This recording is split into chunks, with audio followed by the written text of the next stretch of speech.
She is suddenly dragged away. They were in love. She was the top hostess at an exclusive private club in Seoul. He was her boyfriend, a god at the gambling table. This is the story of two lives slowly falling apart. Before the story begins, if this speaks to you, a like or subscription truly helps. Neon lights of Gangnam, Seoul. There is always darkness. January 2026. This city's night is still burning hot. The waiter, 30 years old. A seventh-year waiter at the Room Salon Paradise. In this business, 7 years makes you a veteran. Among the waiters, he was the most senior. Above him were the manager, the floor lead, and only one person at the top, Madam Young, the owner. He graduated high school in a small rural city called Buksan, then enlisted in the military. After discharge at 22, he came up to Seoul with nothing. Absolutely nothing. He started out serving tables at a restaurant. He was diligent. He was polite. And 7 years ago, through a friend's introduction, he walked into this place. "The waiter, orders in." "Yes, coming right away." His strengths were simple hard work and kindness, and a sharp instinct for reading the room. Madam Young, the guests, even the girls, all trusted him. He wasn't handsome, but he looked steady, reliable. And he had one frightening talent. Starting 5 years ago, after work ended, he'd play small card games with people from the shop. Poker. At first, it was just for fun. $10 stakes, nothing serious. But the waiter always won. Every month, he took home about the same as his salary. Do I have a gift for this? Even he didn't know he did. The ace 27, the ace of the house. She was from Buksan too. Same hometown, but completely different lives. At 17, the ace dropped out of high school and became a trainee idol. She had a dream. Her father was proud of her. "My daughter shall be a star." But her father died of lung cancer the very year she became a trainee. And for 7 years, the ace never debuted. Her contract ended. At 24, in 2023, through an older friend's introduction, she came to this place for the first time. Madam Young was kind. Too kind. The ace, you just pour drinks and talk. That's it. Try it for just 1 month. If you hate it, you can quit anytime. The ace's popularity exploded. Men lined up to request her. She worked only 3 or 4 days a week and made nearly $30,000 a month. 1 month later, she said she'd quit just as promised. "Really, of course. I'll miss you, but you work only when you want to. I'm not going to hold you back." Madam Young let her go, cool as ever. The ace bought her mother back home, a small car, and she lived comfortably for a couple months. But the money ran out. She started working at a coffee shop, standing all day for her pay, $100 a day, money she used to make in 30 minutes. Reality hit hard. 3 months later, the ace walked back to Madam Young on her own. "Oh my, our ace is back." "The ace? If you work properly, you can make $50,000 a month. I'll set everything up for you. A place to live, even a luxury foreign car." But it was all marking, all debt. The deposit, the car payments, designer clothes and bags, all in Madam Young's name. The ace used them, and the cost piled up as debt. It started at $300,000. Every month, she was charged $7,000 in interest. No matter how much she earned, the principal never went down. The waiter learned the truth halfway through. Unlike the other girls, the ace was naive, new to the real world, and the interest Madam Young put on her was brutal. The waiter began to hate Madam Young. The waiter and the ace, both from the same hometown, Buksan. The ace, who lost her father at 17, leaned on the waiter's steady shoulders, his reliability, his diligence, like he was her real older brother. But that was all. 2 years into the job, the waiter wasn't a man to her. With wealthy VVIPs showering her with attention, a waiter like the waiter was easy to overlook. As she got used to the work, the ace got smarter about picking men, not the bad clients, but well-mannered men in their 30s and 40s. She began to enjoy dates with them, but there was always an invisible line. Other than the friends they came with to the club, they never introduced her to anyone else because they already had a wife or a girlfriend. The ace was just a pretty accessory, A second? Nothing more. At first, it stung. Then she got used to it. This is client management, too. I don't have a single friend in Seoul. Good food, gifts. Why not? And in the spring, at 25, the ace met her first love. The young heir and only son from a wealthy Cheongdam family. A graduate student, 25, her age. He looked too innocent for this place. Even after choosing the ace, he couldn't even hold her hand. The ace rarely gave out her number, but that day was different. The young heir pursued her for 3 months. He couldn't throw around money like the older men, but to the ace who spent her youth locked in practice rooms, never knowing freedom, that pure, sincere devotion was something she'd never experienced before. In the end, the ace opened the heart she had kept shut, and for 6 months, they loved each other intensely. But at the end of December, right before Christmas, the young heir vanished. No calls, no messages. Then one day, a call came from an unknown number. Are you the ace? I'm his wife. The voice on the other end was so calm, it felt even colder. The woman introduced herself as the young heir's wife and spoke like she was talking about someone else. She said she had a baby, 9 months old, and because she suspected an affair, she'd had him followed every proof collected. The ace's heart dropped. What? I'm so sorry. I truly didn't know. The young heir was married. Her throat tightened with injustice. But to the woman, the aces I didn't know didn't matter. She knew exactly where to hit, and she began a polite kind of threat. If a lawsuit starts for mistress compensation, your face and your name will be exposed to the world. The ace saw her mother's face back home. The woman continued, do you want to end this quietly or go to court? Either way, shouldn't you be ready for that kind of life? The ace's lips trembled. All she could do was repeat, I'm sorry. In that moment of humiliation, a metallic clatter sounded through the phone.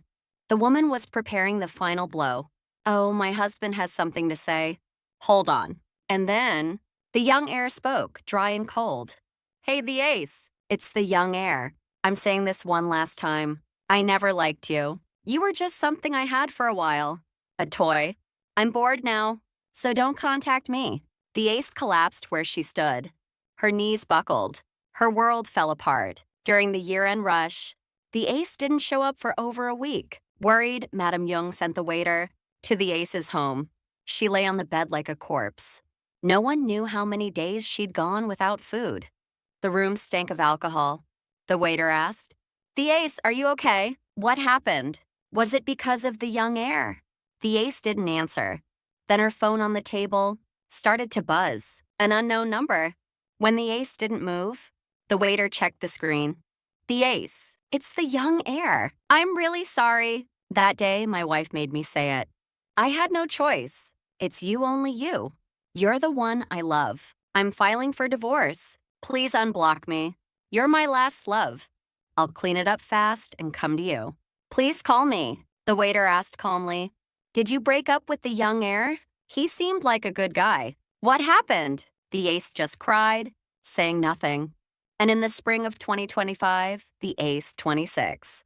The waiter, 29. Their love began carefully and secretly, because if Madame Young found out, it would be a disaster. As the waiter turned 30, for the first time in his life, he began to dream of a future. Having a woman like her beside him felt like owning the whole world. And he wanted more. He wanted to pull the ace out of that dark place. He wanted a normal, happy life like everyone else. $300,000. If he could pay off that cursed marking debt, the ace would be free. Then one night, after the customers were gone, the staff were playing cards for fun. Madame Young walked by and tossed a quiet line over her shoulder. The waiter, I heard you cleaned the kids out again yesterday. The waiter answered, ah, yes, I just got lucky. Madame Young spoke in a low voice. Stop taking pocket change from your own people. Go to the board game room next door. Inside, there's a VIP back room. That's the real house. The waiter frowned. House? On weekends, the stakes get dangerous, so never go on weekends. Only weekdays. Bring just $500. With your skill, you'll make a nice little profit. It sounded casual, but she left with a strange smile. The waiter started carefully. Just like she said, only weekdays, never more than $500. And yet, he won. Again and again. After 3 months, the waiter had saved up $20,000. Madam Young warned him not to go on weekends. But every time he saw the ace, smiling through exhaustion in that club, something inside him stirred. Just a little more, and I can set her free. In the end, the waiter stepped into the weekend table. At first, he struggled, but he was a natural. By the winter of 2025, he had gathered $300,000 in cash. One Sunday afternoon in January 2026, the waiter asked the ace to meet him at a quiet cafe. He'd only ever seen her under dim lights, but in daylight, the ace looked worn down. 3 years of drinking, and lately pushed aside by younger girls in their early 20s. Even the ace was losing her shine. The ace looked tired. The waiter placed an envelope on the table. A check for $300,000. The ace's eyes widened, then began to shake. The waiter said, "Use this to pay off your marking debt. And tonight, we leave this world behind." The ace asked, "Hey, where did this money come from? Did you gamble again?" The waiter answered, "I'm sorry, but this is the end of it. Let's pay it off and go back to Busan. Work hard, live honestly." The ace's eyes filled with tears. "Thank you, truly, thank you. But promise me, no more gambling, please." "Yes, I promise. Never again," the waiter said. He also warned her, "Don't tell Madam Young the money came from him." He placed the check into her hands. But the moment it left his fingers, a strange regret flashed through his mind. The debt is paid, but if we leave right now, how do we survive? We'll be broke. That taste of winning, the feel of money multiplying, poisoned him with one thought. Just a little more, I should have rolled it once more. Made startup money for a business. The longing spread like venom. On his way back after dropping the ace off, the broker called. You know about the big game this weekend, right? Chairman Kim is coming. The guy is filthy rich, but he's a total sucker. The waiter's eyes shook. A streak of wins, the dopamine, and money for their future. Yeah, just once. One big win, and I'm done. The next week, in the VIP back room of the board game shop, the waiter found the broker. The broker was in his mid-30s, a loan shark on the gambling circuit, and the manager of that place. He was also a longtime customer of the Waiters Club, and someone the waiter had crossed paths with for over 7 years. They called each other bro. The waiter said, "Bro, lend me $20,000. The broker snapped back, "What? You've been winning big lately. Where'd all that money go?" The waiter said with pride, "I paid off the ace's marking debt. All of it." The broker stared at him, then clicked his tongue like he couldn't believe it. Years of blood and sweat, spent to remove the marking chain on the ace. The broker said, "The waiter, you know, I don't do business with people I'm close to. You're broke right now. No collateral. Why would I trust you with money?" The waiter begged, "If I just latch on to that sucker chairman today, turning $20,000 into $100,000 is nothing." The broker smiled bitterly and pulled out a single sheet of paper. "Well, there is exactly one way." He slipped a knife into the truth. The ace was now free, able to move to another club anytime. This wasn't kindness. It was pure calculation. That place pays a huge upfront fee.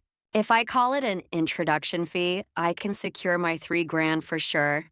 So what do you say? Call? It was insane, a deal that meant selling the ace off to another place. But in the waiter's mind, losing didn't exist. Without hesitation, he signed the contract. The VIP back room. They sat down at the table. The waiter, the broker, and Chairman Kim. Chairman Kim looked to be in his early 60s. He had a gentle, almost warm face. The waiter thought to himself, "This old man, he's an easy mark." The game began, and early on, the waiter won. 20,000 became 30, then 50, then 80, then $100,000. The waiter's eyes went wild. Dopamine hit like a blast. But Chairman Kim, the easy mark, wasn't so easy. He had deep pockets, and he didn't go down quickly. 3 hours passed, then Chairman Kim spoke. "Hey, kid, I'm tired. Stop dragging this out, let's finish it." No limits this time. Let's see who wins. The waiter smiled to himself and replied, Sounds good, Chairman. The moment Chairman Kim got his cards, his face shifted just slightly. He pushed every chip forward and said, All in, $100,000. The waiter hesitated, then shoved in the chips he'd won today. Call. And in that moment, Chairman Kim tapped the table and said, $400,000 more. Re-raise. This pot is mine. But then he claimed he didn't have time to change chips and tossed 4 checks, each for $100,000, onto the table. The dealer nodded. That makes $500,000. The waiter's heart started pounding like crazy. The $300,000 he'd handed the ace yesterday. If he still had that money, he could have followed this game to the very end. Now the pot on the table had grown to a full $1 million. And right then, the door opened. The ace walked in. The waiter blurted out in shock, The ace? Why are you here? She begged him she'd paid off the debt already. So please stop. Just leave with her. But the waiter snapped, No, if I win this hand, I get $1 million. With $1 million, and we'll never struggle again. The ace shook her head. It's not about the money. I'm scared because you're changing. The waiter's voice turned desperate. If I fold now, I can't even pay back the $20,000 loan I took from the broker today. And then I can't be with you anymore. The ace blinked, confused. Why? What do you mean you can't be with me? What are you talking about, honey? Chairman Kim cut in, irritated. Hurry it up. If you've got no money, then die already. The waiter's mind spun. $100,000 versus $500,000. And then he made the worst choice of his life. The waiter finally spoke. She is the ace of our shop. Instead of the $400,000, I'm betting her. The room went silent in an instant. The broker smiled. Chairman Kim slowly looked the ace up and down. Fine, Kim, go. Hold on to that woman. The ace stared at the waiter, unable to believe it. Her lips trembled. The ace's voice wasn't angry. It was betrayal. It was hurt. The waiter couldn't even look at her. His hands shook. But it was already too late. Chairman Kim said, All right, show your cards. Chairman Kim slowly flipped his hand. Ace 4. The waiter's face went ghost white. The broker muttered, Damn, the waiter's done. So that's why the chairman burned $500,000. Chairman Kim laughed loudly. Young man, your luck just ran out. The ace closed her eyes. Tears spilled down her cheeks. On the table, Chairman Kim's ace 4 gleamed, and he reached for the chips. And then slowly, very slowly, another hand turned over. The moment the waiter's hand was revealed, the air in the room turned to ice. On top of Chairman Kim's 4 aces, the waiter's straight flush quietly stood taller. The waiter laughed like a man gone mad. This round is over, the waiter shouted. He jumped up, cheering, breathless from the rush, then turned his head, searching for the ace. The ace? The ace. But the ace was nowhere. The woman who had been stopping him just moments ago had vanished without a trace. For a second, a bad feeling crept in, but the money blinded him. The waiter scooped up the chips and checks on the table. The dealer began stacking the chips, and the broker glanced at the waiter once. The waiter tried to pay back the principal. An interest, $30,000. The broker spoke. Just the principal. That's enough. Enough. The broker stared straight at him and said quietly, What are you doing? Go find the ace. Now, something about that felt wrong. The broker was always cold when money was involved. But tonight, he sounded almost generous. The waiter stuffed the cash into his bag and ran to find the ace. Her phone was off. Her apartment was dark. Her shop was closed too. In the middle of the city, the ace had suddenly gone silent. Still, the waiter felt light almost high. The dopamine from winning $1 million wouldn't fade. He gave himself permission. Just tonight, let's enjoy it. The waiter booked a suite at a 5-star hotel, thousands of dollars for one night, a room he'd never dared to enter in his life. To the ace, he texted, I got us a room. Then he waited, popping champagne, pretending everything was fine. He opened his bag, and his face hardened. Only then did he realize it wasn't $1 million. The last $400,000 he'd put on the table was the ace. All he had left, cash and checks combined, was $580,000. Back home, that was enough a deposit lease and even a small shop. But only one number kept spinning in his head, $1 million. And beneath it, the missing $420,000. That's when the waiter remembered a rumor he'd once overheard at the board game room. There's a bigger house than this. The stakes in the system are different. But gangs run it, so not just anyone can enter. He checked the time. Insipi. Hour? The waiter muttered to himself. Yeah, just until morning. I'll fill the missing $420,000 and come back. We're newlyweds. We can't start in some tiny rental. In the end, the waiter went looking for that bigger house. The moment he stepped into a larger arena, his instincts smelled money and the dopamine surged. As he pulled out over $500,000 in cash and checks to exchange for chips, they escorted him straight to the VIP room on the second floor. The VIP room upstairs was a place only chosen players were allowed to enter. Through a large window, he could see the first floor below. Down there, he spotted Chairman Kim. The waiter smirked to himself. Did Chairman Kim run out of cash? A man with that kind of money playing down there like this? But Chairman Kim didn't look like a man who'd lost $500,000. The truth was, Madame Zhang had already noticed the two of them. I told them not to date each other in-house. The ace had been slipping. Lately, no longer the ace, no longer bringing in the same money. Watching her repay even the interest, $7,000, and the principal, Madame Zhang could tell. So the waiter's been winning at the board game room, and now he's paying off the ace's debts. So you're going to take the ace and leave. You think you're that good at gambling? Madame Zhang called in a famous card sharp. Then she gave him a face to wear the face of Chairman Kim. Madame Zhang laid out the deal. Her terms were simple. $200,000 in cash and $400,000 in forged checks. But there was a condition. Never exchange those checks for chips. Her voice dropped. That guy, the broker, is sharp. The moment you cash them in, he'll smell something wrong. Instead, make the pot bigger. Lose a little on purpose, then bet big only at the end. At the final hand, just throw the $400,000 check onto the table. The goal was clear. Make the broker owe at least $500,000. I'll pay you 20% of whatever debt you create. Chairman Kim nodded. And that weekend, Madame Zhang leaked the bait to the broker that a rich sucker named Chairman Kim would visit the board game room. But Madame Zhang couldn't have known. The card sharp would lose to the waiter, and even her own $200,000 would vanish. Chairman Kim came here immediately to recover the $200,000 he'd received from Madame Zhang. The waiter had no way of knowing. That night, the waiter stayed in the bigger house until morning. The scale, the stakes, the people, everything was different. At first, he played carefully, but after a few razor-thin losses, he couldn't stop. The money disappeared fast. He started with $580,000, and before he knew it, $300,000 was gone. But strangely, certainty came before fear. I've got the feel now. From here on, it's my table. Then his phone vibrated. Tina, M. A text from the ace. Where are you? Inside the house, calls weren't allowed. The waiter set down his chips and stepped outside. The moment the call connected, the ace's voice hit his ear.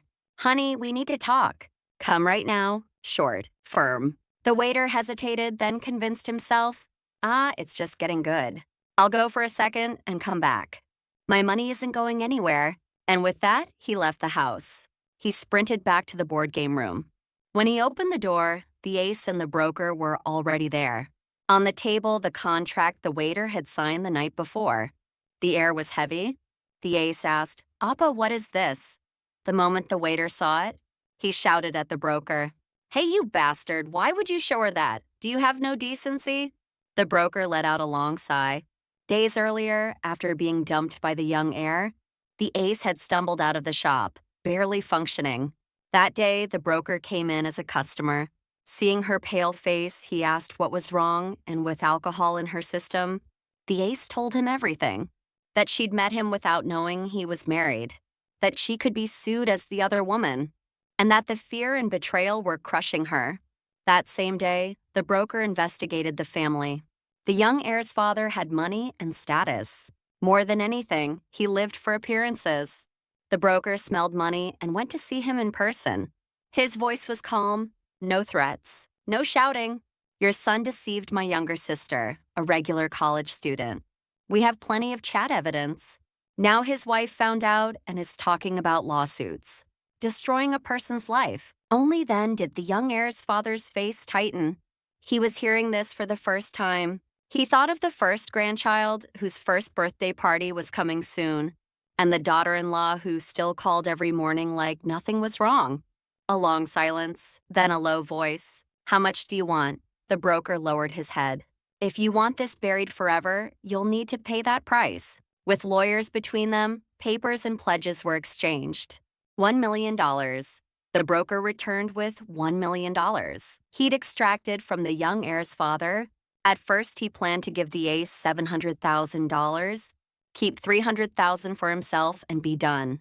But the moment he set the money bag down, a picture formed in his mind. The ace, don't you need a business of your own? The ace, you a place that's yours. The ace stared at him, dazed. The broker continued, you know the board game room where I work? There's a secret house in the back.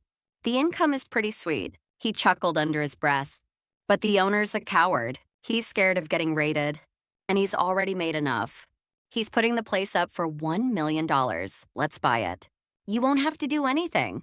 You take 70%, I take 30. I'll run everything. His voice filled with certainty. I'll monopolize the money games there, bring in profit, and handle the shop management too. You just collect 70%. That last line wasn't persuasion, it sounded like advice. You need a business. You need money so men like the young heir can't do this to you again? How long do you think youth lasts? The ace nodded anyway. Okay, it wasn't clean money. But thinking of the young heir, the ace's anger still surged. So she decided to treat it as something to discard and said yes. That was how the ace became the owner of that board game room. Then she spoke again, slowly opening her mouth. After a brief silence, who is Madame Zhang? And you think I'll just let you go because you're offering $300,000? The ace's voice trembled. And I've paid back so much of my debt. There's barely anything left. The waiter stayed silent. If he spoke, he felt like he'd collapse. Then the ace suddenly shouted, as if releasing all her rage. At those words, the waiter couldn't say a thing. Only then did he see how far he'd fallen. He tried to explain that he never meant it, that he'd lost his mind. But that's when the door slammed open. Strange men walked in.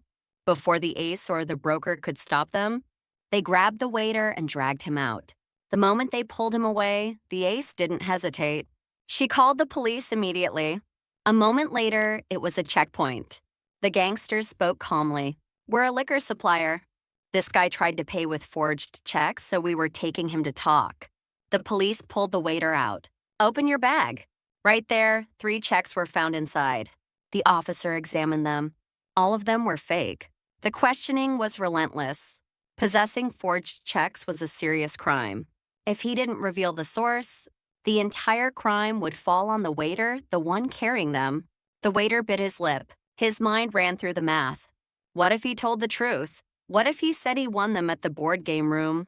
The investigation would lead straight there, and other Ace, the owner of the illegal house, would be arrested. He couldn't do that to the woman he loved. The waiter lifted his head and looked the detective in the eyes. The detective frowned, puzzled. The waiter swallowed hard and continued his false confession. He said he needed gambling money for the house, so he bought forged checks cheap from someone he met online. It was the last money and the last love he could give the ace. In the end, the waiter was arrested for using forged securities and habitual gambling. 1 year later, time moved fairly yet cruelly. Across the glass in the prison visiting room, the ace sat there. Her face looked calmer than before. No heavy makeup, no strong perfume, just a clean, dignified beauty. Thanks to the broker cleaning up the shop for her, the ace went down to Buksan and opened a bakery cafe. The ace asked. Holding the receiver, the waiter gave a flat, quiet smile. The ace blinked, as if she didn't understand. The waiter continued. That last hand I won, didn't I? Chairman Kim's 4. Aces, I beat it with a straight flush. You saw it. With that money, I paid your debts. I saved you, so this round I won. Tears slid down the ace's eyes. You still haven't escaped that gambling table? Have you? After that, the ace never came to visit him again. Years later, wearing worn work clothes, the waiter stood by the docks, mending fishing nets. His face was sun-darkened, his hands rough. A coworker shouted, "Hey, mister! Kim, you hungry? They say the bakery at the intersection is good. Go grab some bread for us." The waiter answered, "Yes, sir. I'll go get it." But when he reached the bakery, his feet stopped. His heart dropped. Through the wide glass window, the cafe was bright inside. The ace, wearing an apron, was carefully placing freshly baked bread on the display. No flashy dress, no designer bag. Even without makeup, she still looked poised, still beautiful. But more than anything, her smile looked peaceful, happy. Behind the counter, a small child toddled over and hugged the ace's leg. The ace said softly, "Oh, my boy, did you finish your nap?" From the baking room, a man came out carrying a tray, lifting the child up with ease. Wiping sweat as he smiled, he looked ordinary and kind. The ace had found an ordinary happiness, the kind the waiter wanted to give her, but kicked away himself, mad with gambling, warm like the smell of bread, simple and steady. The waiter stood there for a long time. He didn't have the courage to open the door or the courage to turn away. He only watched her smile through the glass. Only then did he finally understand what he had truly lost when he went all in. The waiter slowly turned his body. The smell of bread drifted farther behind him. He returned to the docks empty-handed. His coworker asked, "Huh? Where's the bread?" The waiter answered with a hollow chuckle instead of words. And he went back to mending nets. His rough hands grew even rougher. That straight flush in the waiter's life was his greatest victory and his greatest defeat. Did you enjoy the story? The moment he celebrated with $1 million in his hands was, in truth, the most tragic moment of all. The pleasure of gambling lasts only an instant, but its cost can become a lifetime of regret. That is the message this story wanted to leave behind.